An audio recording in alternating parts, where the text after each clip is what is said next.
develop more cycling paths, but consider integrating them into pedestrian systems rather than into car systems. Do some research into 3 systems of design which get international credibility. They are transport-oriented design, pedestrian-oriented design, and garden-oriented design. There's a challenge of multimodal transport and how it impacts the time of travel, e.g. combining car with tram with train to get a certain place. So consider trams versus trains, consider developing bypass lanes, consider express trains and trams, and also express buses.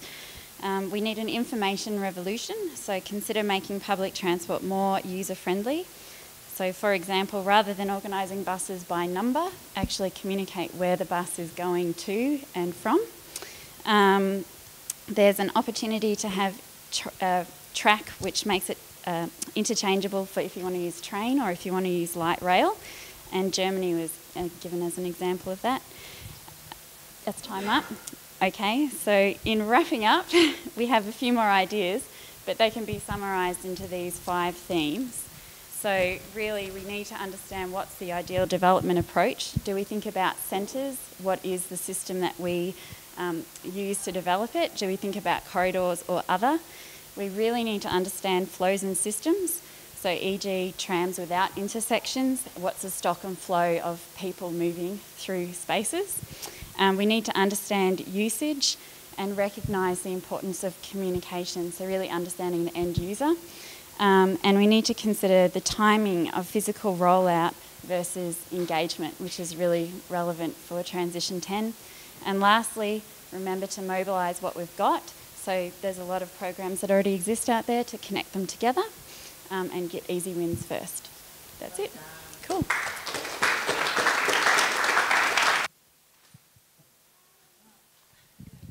Okay, so we looked at creating a social will to make a change. The thing that we're sort of discussing a lot was, sort of what exactly does it mean? And we're looking at, obviously, a change in, people's mindset to wanting to make a difference towards, becoming more sustainable. And then also when we looked at creating social will, the first thing was like getting people on board, and then also inspiring action,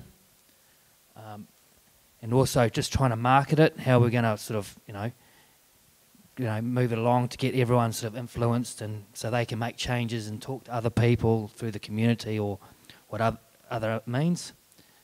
And then also we're like trying to ensure a common sense to make a change, like, maybe also looking at having an idea of a pledge.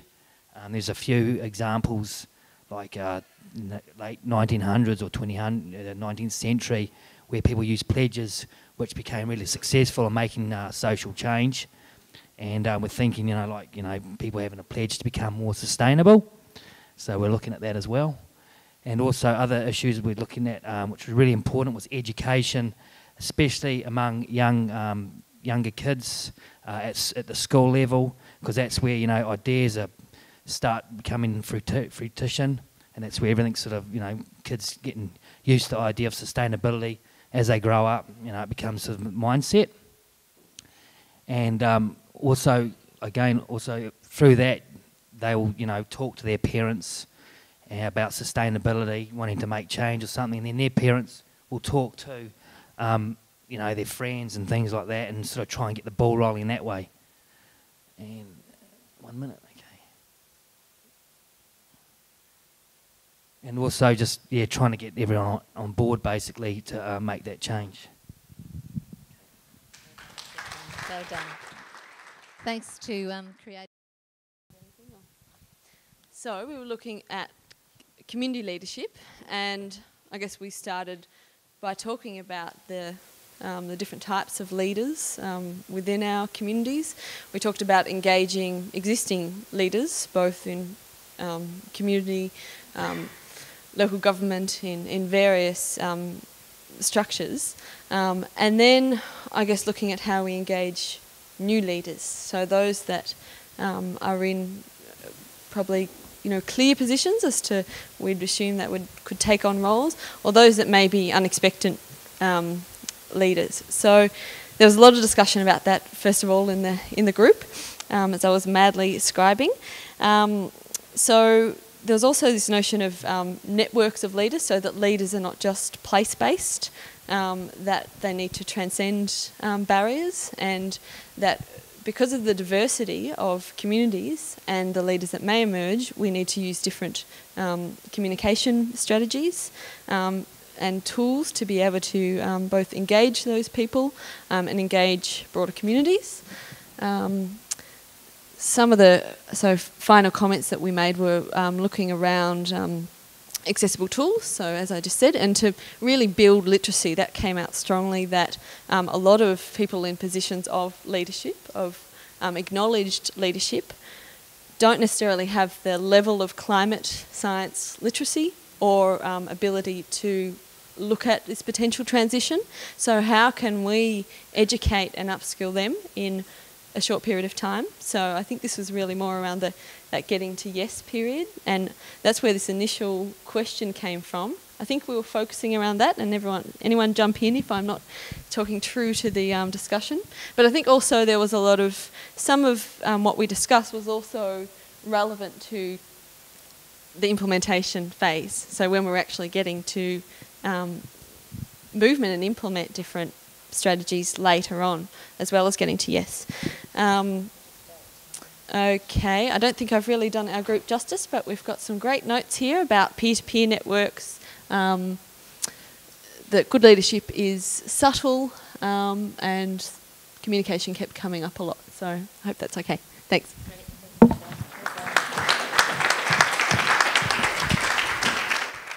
Okay, so this next one, the community transition group. You right? Oh, there's two under there. Oh. Well done. That's the long one. Well, we might want to pin it up there.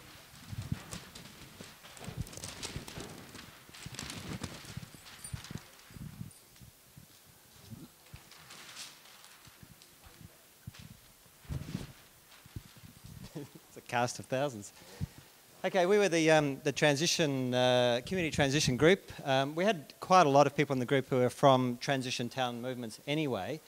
Some pretty common themes came out. I won't read through all of them, but the common themes were about inclusiveness amongst communities, empowering local communities to make transition and change, basically looking at all of community transition.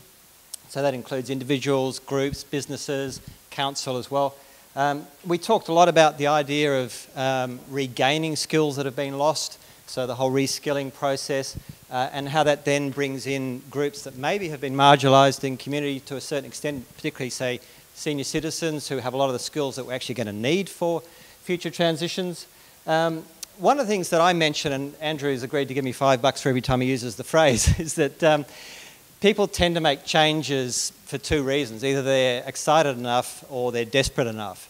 And one thing I think that came out in the transition talk is that transition towns is really about getting people excited enough to make the changes before people get desperate enough. And we really want to emphasise that point, that if we try to use fear as a motivator, it's a pretty poor sustainer of behaviour change. I mean, John Howard proved that a while ago. There was a big backlash against his whole sort of fear promotion in Australia, which was very divisive and I think set Australia back about 20 years culturally for a while. So transition town and transition movements are about inspiring people to change and showing the model for change so that people can be drawn into that and be a part of it, and that is a whole ripple effect. So engaging people and creating excitement. One person asked, well, how do you actually get the transition initiative happening within communities? I suggested Rob Hopkins' Transition Handbook is a fantastic book as a working handbook for making transition, and actually gives us a 12-step process for community change in terms of transition, and really talks about all the issues in terms of the hurdles, peak oil, climate change, the combination imperatives that those two major threats generate, and then how communities can actually move forward to create those transitions in a very exciting and rewarding way to create a future that's actually better for people.